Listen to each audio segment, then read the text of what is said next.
There are some real estate markets out there where it still makes sense to build and develop in, but there are others that are not so much.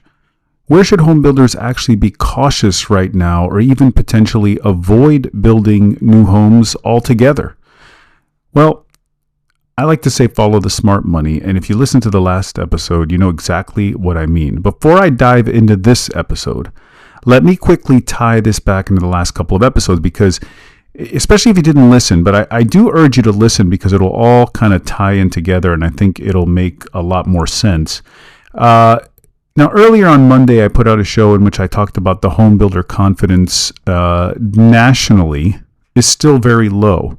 We measured that using the NAHB, the National Association of Home Builders Housing Market Index.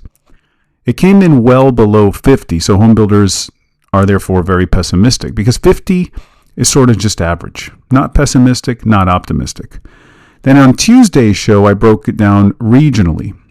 And guess what we found? In every region, whether you were talking about the Midwest, the Northeast, the South, the West, confidence in home building by actual home builders who are forward-looking and thinking out into the future was extremely weak across every single one of the regions. Not just one of them, all of them.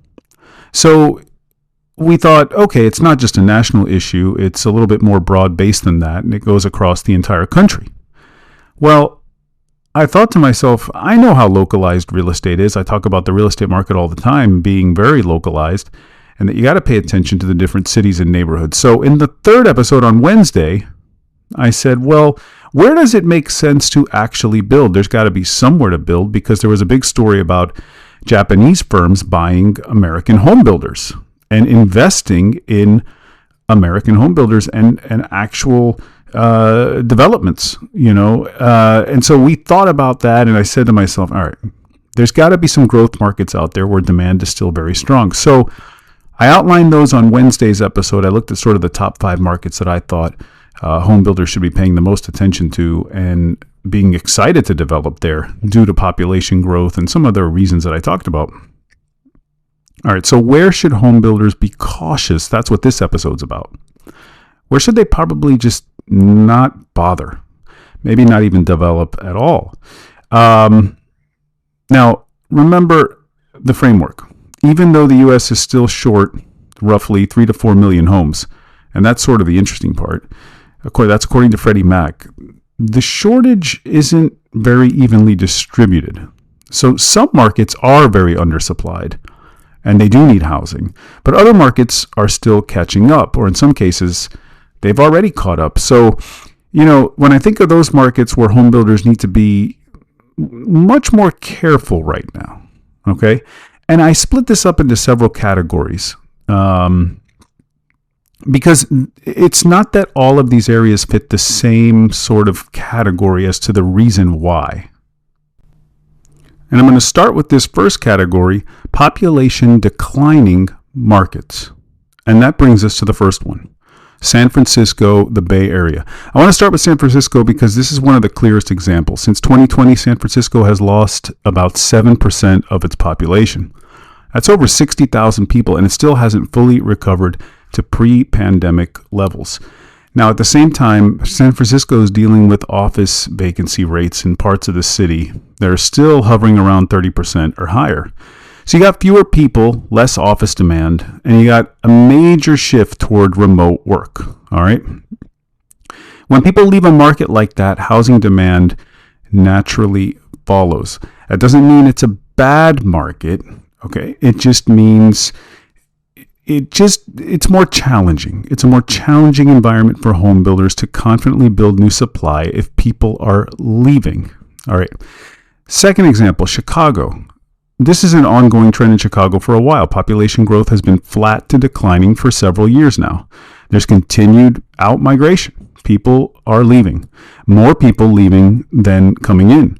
And compared to faster-growing markets like Florida and Tennessee, like some of the others I mentioned before in the last episode, here in Chicago, job growth has been much, much slower. So when you don't have strong population growth, you don't have stronger job growth, you get obviously a lot of pressure on housing demands.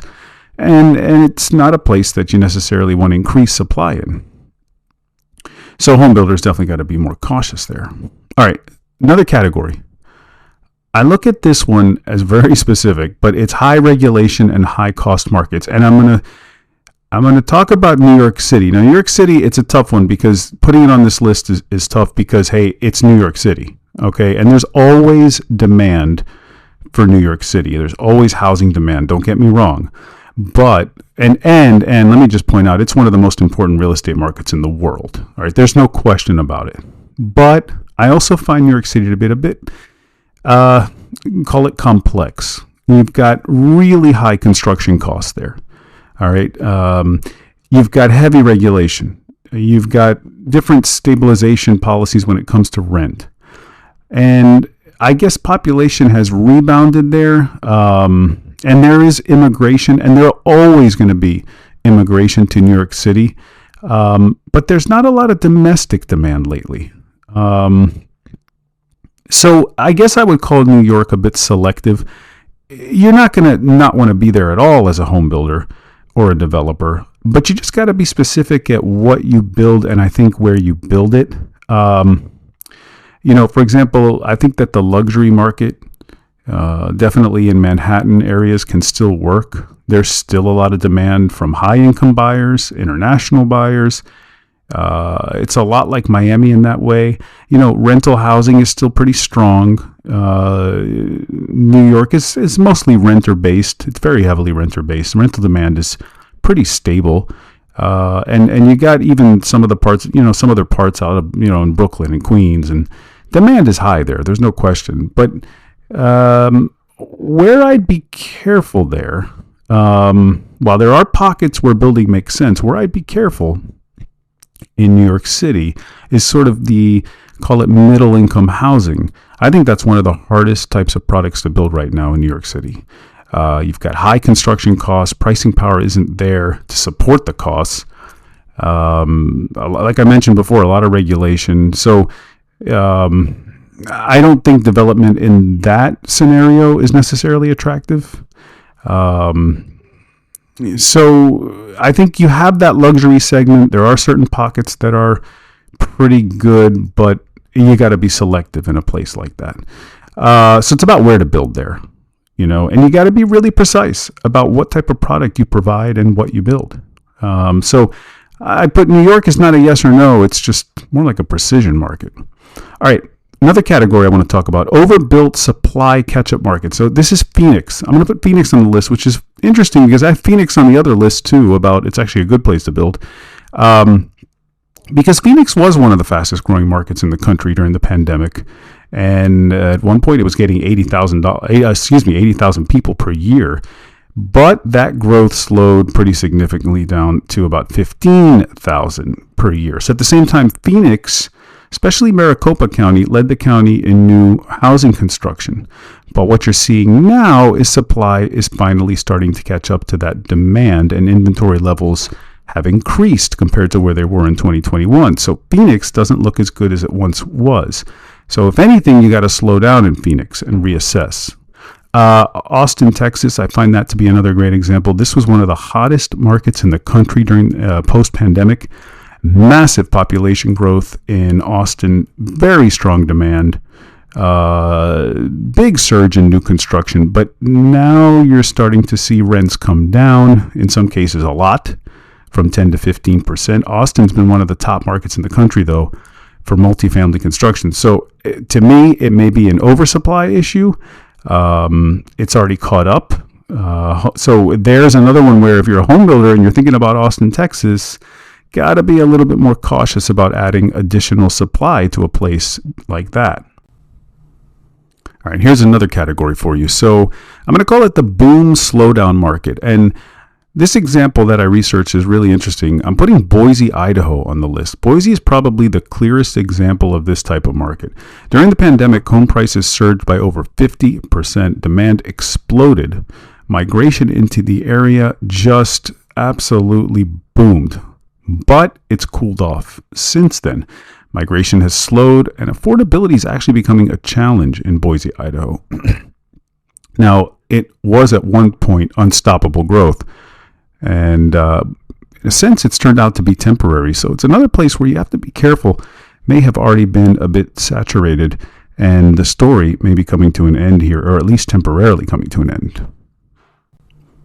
In Boise, it's not the only one, but it's another example of that smaller sort of market where, that migration into the market really drove the boom cycle. And it was growing, and some of these other towns were growing at 2 to 3% per year, and now you're seeing flat to negative growth. And that tells you how fragile demand can be in certain markets and how it can swing so rapidly based on these migration patterns. All right, so what do they all share? Well, demand is either slowing, stabilizing, or uncertain in every single one of these examples I gave you. And when you compare that to the markets in the last episode, places like Texas, Florida, the Carolinas, where I mentioned Tennessee, where demand is still clearly outpacing supply. So that's the big difference when you compare these two lists between the last episode and this one. Look, the U.S., there's a housing shortage. There's no question about it, but it's not evenly distributed. Some markets are still undersupplied while others are catching up or even becoming overbuilt. So as a home builder, as a developer, you got to be selective.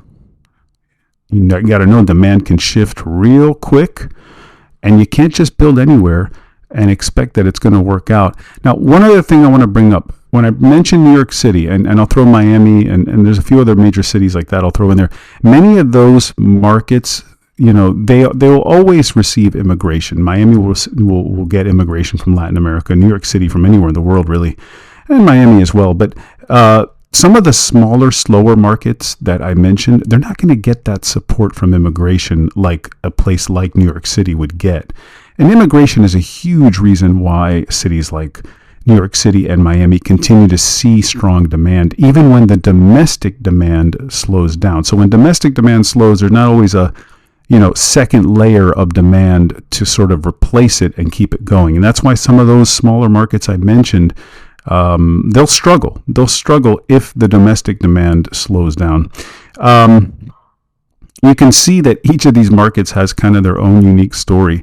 And it reminds me of why I like real estate so much and why I find it so interesting. And it's just really important to understand at a local level whenever you make decisions like that, whether it comes down to home building, investing, developing, you really got to understand every one of these local markets to really know if it's the right time, the right idea, or not.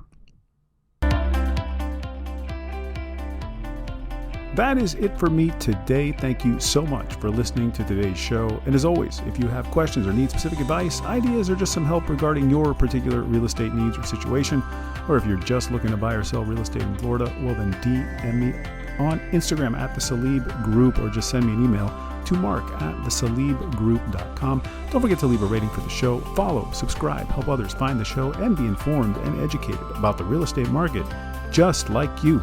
Until next time.